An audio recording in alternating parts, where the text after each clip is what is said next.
जी, अस्सलाम वालेकुम। अच्छा, ये इकोनॉमीज़ ऑफ स्केल और डिसइकोनॉमीज़ ऑफ स्केल दोनों मैं जो है ना एक्सप्लेन करने लगा हूँ। सबसे पहले तो जो इसकी डेफिनेशन है ना, इसमें आपने एक जो की चीज़ याद रखनी है, economies of scale are the factors that lead to a reduction in average cost as a business increases in size. इसमें आपने जो चीज़ यानी कि जो फैक्टर याद रखना है कि इकोनॉमीज़ ऑफ स्केल में बेसिकली एवरेज कॉस्ट की बात हो रही है, टोटल कॉस्ट की बात नहीं हो रही। अब टोटल कॉस्ट के अंदर आपकी फ़िक्स कॉस्ट भी आ जाती है और वेरिएबल कॉस्ट भी आ जाती है, ठीक है। यहाँ पे आपकी वो बात कर रहे हैं एवरेज कॉस्ट की। एवरेज कॉस्ट क्या है कि कोई भी आप प्रोडक्ट्स जो है वो डिफरेंट प्रोडक्ट्स को इन क्वांटिटी बना रहे हैं, अब वो उस क्वांटिटी की जो एवरेज निकलेगी वो कॉस्ट, यानी कि कितने आपके यूनिट्स बने और उनको फिर आप उनके टोटल नंबर पे डिवाइड कर देंगे और उसकी प्राइस जो भी होगी तो वो आपकी एवरेज कॉस्ट होगी। अब इकोनॉमीज ऑफ स्केल ये होता है कि एक बिजनेस जैसे साइज में इंक्रीज होगा तो वो किस तरीके से अपनी जो एवरेज कॉस्ट है उसको कम करेगा, क्योंकि जब वो अपनी एवरेज कॉस्ट को कम करेगा तो ऑटोमेटिकली उसको जो प्रॉफिट्स हैं वो मैक्सिमाइज हो जाएंगे, ठीक है। ये आपने इकोनॉमीज ऑफ स्केल में याद रखना है कि इस तरीके से आपके जो है वो रिडक्शन आपने करनी है एवरेज कॉस्ट की, जिससे जब आपका बिजनेस साइज जो है वो इंक्रीज हो रहा हो। अब ये आपकी डेफिनेशन है। इसके बाद वो बता रहे हैं कि इकोनॉमीज ऑफ स्केल यानी कि हम अपनी एवरेज कॉस्ट को 5 वेज से जो है वो रिड्यूस कर सकते हैं। Purchasing economies number 1। Purchasing economies ये है कि आपने वो कह रहे हैं कि when business buy large numbers of components for example materials और spare parts they are able to gain discounts for buying in bulk. वही बल्क बाइंग है। परचेजिंग इकॉनमी ये है कि आप अपनी प्रोडक्ट की एवरेज कॉस्ट कम करेंगे कि आप उसके लिए जो रॉ मटेरियल ले रहे हैं या वो सारी चीज़ें जिनसे आपका कोई प्रोडक्ट जो है वो एक फिनिश गुड या फाइनल गुड बनेगा और जिसको आगे आपने सेल कर देना है, उसकी जो आप चीज़ें हैं वो सारी आप बल्क बाइंग करें, क्योंकि आप बल्क में लेंगे ऑटोमेटिकली आपको डिस्काउंट होगा और एवरेज कॉस्ट कम हो जाएगी, और जिससे क्या होगा कि आप उसको जो है फिर ज़्यादा क्वांटिटी भी बना लेंगे और फिर जो है आप उसको सेल करेंगे तो आपका प्रॉफिट भी जो है वो मैक्सिमम होगा। मार्केटिंग इकोनॉमीज में बता रहे हैं कि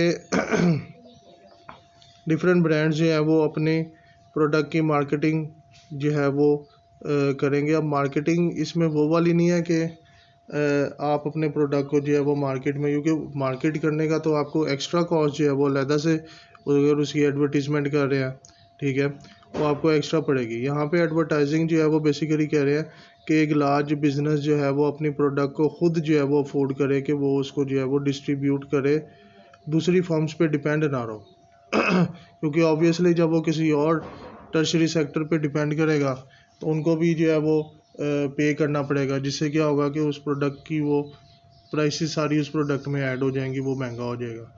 तो इधर जैसे एग्जांपल है आपकी कि पाकिस्तान में जैसे आप देखते हैं पेप्सी और कोका कोला के ट्रक जो है वो चल रहे हैं, यानी कि वो उनका अपना डिस्ट्रीब्यूशन चैनल है। वो क्या करते हैं इस तरीके से अपने प्रोडक्ट को खुद ही जो है वो मैन्युफैक्चर भी कर रहे हैं, प्रोड्यूस कर रहे हैं और ख़ुद ही उसको मार्केट कर रहे हैं। उन्हीं के ट्रक्स जो है वो जगह जगह जाते हैं और वो सारा प्रोडक्ट डिस्ट्रीब्यूट करते हैं। इस तरीके से क्या होता है कि उनकी प्रोडक्ट पे जो ट्रांसपोर्टेशन कॉस्ट है वो सेव करके तो अपनी उस प्रोडक्ट की एवरेज कॉस्ट जो है उसको वो कम कर लेते हैं और अपने जो प्रॉफिट है उनको मैक्सिमम कर लेंगे। फाइनेंशियल इकोनॉमीज़ ये है कि लार्ज बिजनेस जो है इनको कैपिटल रेज करना जो है वो बहुत आसान है। लार्ज बिजनेस आपको पता है, अगर तो वो प्राइवेट लिमिटेड कंपनी है तो वो अपने शेयर्स को जो है वो सेल कर सकती है, लेकिन वो स्टॉक एक्सचेंज पे नहीं होंगे, वो पब्लिक लिमिटेड के होते हैं सिर्फ स्टॉक एक्सचेंज पे। फिर दूसरा फाइनेंशियल इकोनॉमीज़ में यह है कि बैंक्स मैनेजर्स जो है वो ऑफन आपको जो है वो लोन्स वगैरह जो है वो मनी जो है वो लेंड कर देते हैं, जिससे ये होता है कि आप के पास जब ज़ाहिर है पैसा आएगा तो आप फिर बल्क बाइंग कर सकेंगे, ठीक है, और फिर उस लोन को जो है वो इजीली रीपे जो है वो स्मॉल अमाउंट्स में कर देंगे। वेयर है स्मॉल बिजनेस जो होगा, अब ये सिर्फ उसी वक्त पॉसिबल है जब आपका बिजनेस लार्ज होगा और साइज़ में ग्रो होगा। वेयर है स्मॉल बिजनेस जो होंगे वो क्या करेंगे, वो आपका जो है वो लोन जो है वो उनको चीप लोन्स जो है वो नहीं मिल सकेंगे या उसको रीपे करने में जो है वो प्रॉब्लम आएगा। इससे क्या होगा, जब लार्ज बिजनेस आपका लोन ले भी लेता है और लार्ज अमाउंट लोन लेगा तो ऑटोमेटिकली जितना ज़्यादा लोन होता जाता है उस पर उतने ज़्यादा इंटरेस्ट रेट जो है वो कम हो जाता है। ठीक है, तो ये फाइनेंशियल इकोनॉमीज़ है। अब इससे क्या होगा, आप अपने प्रोडक्ट की एवरेज कॉस्ट जो है वो ज़्यादा उसको प्रोड्यूस करके जो है वो कम कर सकते हैं। फिर है मैनेजरियल इकोनॉमीज़। इसके अंदर ये बता रहे हैं कि आपके जो बड़े बिजनेसेस हैं वो अक्सर आपके मार्केटिंग और क्वालिफाइड अकाउंटेंट्स जो हैं वो उनको ईजिली हायर कर सकते हैं। अब वो आपकी जो मैनेजर्स हैं अगर वो आपके एक्सपीरियंसड हैं और एजुकेटेड हैं तो वो कोई भी टाइप ऑफ बिजनेस है तो उनका सबसे जो फर्स्ट मोटिव होगा वो यही होगा कि वो जो प्रोडक्ट अपना मैन्युफैक्चर कर रहे हैं उसके अंदर वो किस तरीके से अपनी स्पेशलिस्ट लिटी और अपनी एफिशिएंसीज जो है वो पुट करें ताकि उस प्रोडक्ट की जो एवरेज कॉस्ट है वो रिड्यूस हो और बिज़नेस जो है वो ग्रो करे और उनके जो है वो आउटपुट भी मैक्सिमम जो है वो निकले और उनका जो प्रॉफिट है वो भी मैक्सिमाइज हो जाए। टेक्निकल इकोनॉमीज ही है, इसके अंदर बहुत ढेर सारी जो है वो आपकी एग्जांपल्स जो है वो आ जाती है, लेकिन अगर इसको सिंपल वर्ड्स में आपने समझना है तो आप सिंपल ये याद रखें कि जितना आपका बिज़नेस जो है वो टेक्नोलॉजी की तरफ जाएगा उतनी जो है उसकी एफिशिएंसी और आउटपुट इंक्रीज़ होगी। ज़ाहिर है अगर आप मैनुअल लेबर से काम करा रहे हैं तो वो टू सम एक्सटेंट एक ज़ाहिर ह्यूमन है वो काम कर सकेगा, वेयर एज मशीन्स जो हैं वो आपकी 24/7 जो है वो काम कर सकती है। 24/7 काम करने का मतलब ये है कि आपके पास उतना रॉ मटेरियल या उतनी चीज़ें होनी चाहिए जो चीज़ आप प्रोड्यूस कर रहे हैं। तो ऑब्वियसली जब आप मशीन्स के ज़रिए प्रोड्यूस करेंगे तो आपकी जो है वो ज़्यादा प्रोडक्ट जो है वो बनेगा। जब ज़्यादा प्रोडक्ट बन रहा है इट मीन्स आपने रॉ मटेरियल उसका लिया है ज़्यादा क्वांटिटी में तो ज़्यादा लेंगे तो ऑटोमेटिकली डिस्काउंट हो जाएगा, उसकी एवरेज कॉस्ट जो है वो कम हो जाएगी जिससे जो है वो आपको फ़ायदा होगा। इधर ये वेल्ड मशीन वाली एंड पे जो है ना एग्जांपल जो है वो अच्छी दी हुई है। अब आ जाओ ये देखो डिसइकोनॉमीज ऑफ स्केल। ये फैक्टर्स होते हैं that lead to an increase in average cost as a business grows beyond a certain size. दोनों में बिजनेस की ग्रोथ की बात हो रही है, लेकिन समटाइम्स ये होता है कि बिजनेस जब बहुत ज़्यादा ग्रो कर जाता है, बहुत ज़्यादा हो जाता है एक्स्ट्रा, तो ये अक्सर होता है कि उनकी जो एवरेज कॉस्ट है बिजनेस की वो भी उसके साथ ग्रो कर जाती है। ठीक है, तो वो जब उसकी एवरेज कॉस्ट भी ग्रो हो जाए और बिजनेस की एक साइज सर्टेन साइज से वो बहुत ज़्यादा बड़ा हो जाए, कोऑपरेटिव्स जो हैं वो लार्जेस्ट बिजनेस होते हैं, ठीक है, तो फिर क्या होता है कि वो डिसइकोनॉमीज हो जाती हैं। अब वो क्यों है डिसइकोनॉमीज ऑफ स्केल? उसके रीज़न है हमारे पास पुअर कम्युनिकेशन। जितना बड़ा ऑर्गेनाइजेशन हो जाएगा उतना बड़ा जो है फिर ये होगा कि सेंड और रिसीव करना एक्यूरेट मैसेजेस डिफ़िकल्ट हो जाएगा, स्लो हो जाएगा। बीच में जो है वो आपकी जो हायरार्की है जिसने पावर ऊपर से नीचे ट्रांसफ़र होनी है, वो जितने ज़्यादा हायरार्की में लोग आपके हो जाएंगे तो उतने ज़्यादा जो है वो फिर ये होगा कि इनएफिशिएंसी और इनएक्यूरेसी जो है वो आ जाएगी, क्योंकि मैसेज ट्रांसफ़र होते होते इन दी एंड ये होता है कि उसकी जो रूट होती है वही चेंज हो जाएगी। तो पुअर कम्युनिकेशन है जिसकी वजह से क्या होता है कि आपका जो टारगेट्स हैं और एवरेज कॉस्ट है बिज़नेस की वो बढ़ जाएगी। कोई 10 लोगों ने मैसेज कन्वे किया और एक बंदे ने काम करना है, ठीक है, वो 10वें पर्सन तक आते आते जो है वो डिफरेंट हो जाएगा या उसकी रूट चेंज हो जाएगी और वो एक बंदे ने उसके ऊपर काम करना है। तो वो जो 10 लोग बीच में हायरार्की में आ रहे हैं, ठीक है, वो भी ज़ाहिर है बिज़नेस से सैलरीज ले रहे हैं, तो जिसकी वजह से क्या होता है कि उनकी जो है वो कॉस्ट जो है वो ज़ाहिर है वो पड़ेगी और वो सारा कुछ प्रोडक्ट में ऐड होता है। लो मोरल, इसमें जो है वो कह रहे हैं कि लार्ज बिजनेस होते हैं, 1000 वर्कर्स होते हैं, काम कर रहे होते हैं, पॉसिबल नहीं है कि आप जो है वो अपने मैनेजमेंट से मिल सके या उनके साथ जो है वो बैठ के कोई अच्छी सजेशन दे सके एक्सेट्रा। तो वर्कर्स जो हैं वो आपके फिर क्या करते हैं कि उनका मोरल जो है वो उनका और उनकी एफिशिएंसी जो है वो कम हो जाती है।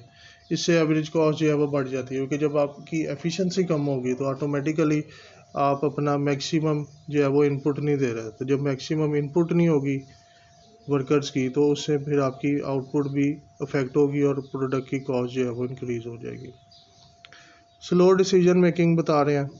इसके अंदर ये होता है कि ज़ाहिर है जितने ज़्यादा मैनेजर्स होंगे, जितने ज़्यादा बिजनेस के एग्जीक्यूटिव्स होंगे, डायरेक्टर्स होंगे, वो आपकी डिसीजन बड़ी स्लो हो जाएगी, कोई जो क्योंकि कंसेंसस आपकी जो है वो मैच नहीं करेंगी। उससे ये होगा कि डिफरेंट ओपिनियंस जो हैं वो आएंगे, डिफरेंट ओपिनियंस आएंगे। इतना आपकी मार्केट का ट्रेंड या किसी चीज़ को लॉन्च करना है या कोई मार्केटिंग स्ट्रेटजी है, वो सारे के सारा समटाइम्स जो है वो चेंज भी हो सकता है, जिसकी वजह से ये होता है कि आपकी जो प्रोडक्शन है उसके ऊपर इफेक्ट होगा। जब प्रोडक्शन इफेक्ट होगी तो ऑटोमेटिकली प्रोडक्ट की जो एवरेज कॉस्ट है वो राइज हो जाएगी। अच्छा, इधर इन्होंने एक जो ये ब्लू बॉक्स है ये वाला भी देखो ज़रा, इसमें क्या बता रहे हैं कि economies of scale can result in lower average, यानी यूनिट, यानी कि एक आपने जो 10 चॉकलेट्स बनाई हैं, ठीक है, तो वो एक चॉकलेट का जो है वो यूनिट है, ठीक है। वो कॉस्ट की बात, लोअर एवरेज कॉस्ट की बात हो रही है, लोअर टोटल कॉस्ट की बात नहीं हो रही। फिर वो यही कह रहे हैं कि a large business is likely to have higher total cost than a small one but lower average cost. उनकी टोटल कॉस्ट तो ज़्यादा हो सकती है, यानी कि फिक्स्ड और वेरिएबल कॉस्ट जो है वो ज़्यादा हो जाएगी, लेकिन उनकी एवरेज कॉस्ट कम हो सकती है। क्यों कम हो सकती है?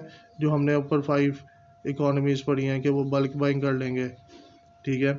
उसके अलावा टेक्निकल अगर वो यूज़ कर रहे हैं, उसके अलावा क्या है, मैनेजेरियल अच्छे उन्होंने रखे हुए हैं, मैनेजर्स वगैरह, बैंक से लोन्स उनको इजीली मिल जाते हैं, अपने प्रोडक्ट को मार्केट खुद करते हैं, ये वाली चीज़ें, तो वो एवरेज कॉस्ट कम कर देगी। टोटल कॉस्ट में भी लार्ज स्केल बिजनेस है तो वो ज़्यादा ही होगी, ठीक हो गया।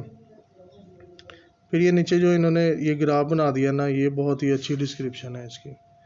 ग्राफ देखो, ग्राफ में कह रहे हैं कि आपका जो परचेजिंग इकोनॉमीज़ में आप बल्क बाइंग करें डिस्काउंट हो जाएगा, ठीक है। एवरेज कॉस्ट कम करनी है ना, मार्केटिंग आप खुद ही, ट्रांसपोर्ट और एडवर्टाइजिंग खुद ही अपनी करें। फाइनेंशियल में लोअर इंटरेस्ट रेट पे आपको लोन्स मिल जाएंगे, आप ज़्यादा पैसा इन्वेस्ट करके बिजनेस को ग्रो करें, प्लस ज़्यादा से ज़्यादा प्रोडक्शन के लिए जो है वो रॉ मटेरियल लें। Specialist in all departments, managerial economies आ गई, और स्पेशलाइजेशन और लेटेस्ट इक्विपमेंट आप टेक्नोलॉजी के ज़रिए ला सकते हैं। ये सारे फैक्टर्स क्या करेंगे, लोअर करेंगे एवरेज कॉस्ट को, तो ये इकोनॉमीज ऑफ स्केल है। अब डिसइकोनॉमीज ऑफ स्केल में आपकी एवरेज कॉस्ट बढ़ जाएगी, लेकिन इसमें बिजनेस भी ग्रो होगा, बहुत लार्ज हो जाएगा, पुअर कम्युनिकेशन हो जाएगी, हायरार्की बहुत लॉन्ग है, डिसीजन मेकिंग डायरेक्टर्स की स्लो होगी, ढेर सारे लोग हैं, इन्वॉल्वमेंट बहुत ज़्यादा है, डिफरेंट आर्ग्यूमेंट्स हैं, जिसकी वजह से प्रॉब्लम आएगी, और वर्कर जो हैं उनकी लो मोरल हो जाएगा, जिससे एफिशिएंसी कम हो जाएगी। अब ये सारे फैक्टर्स होने से आपकी एवरेज कॉस्ट जो है वो बिज़नेस की इंक्रीज़ हो जाएगी, ठीक है ना। तो इसको देख लो, अगर इसमें स्टिल कोई प्रॉब्लम है तो मुझे बताओ, मैं फिर इंशाल्लाह आपको और एक्सप्लेनेशन भेज दूँगा। Thank you.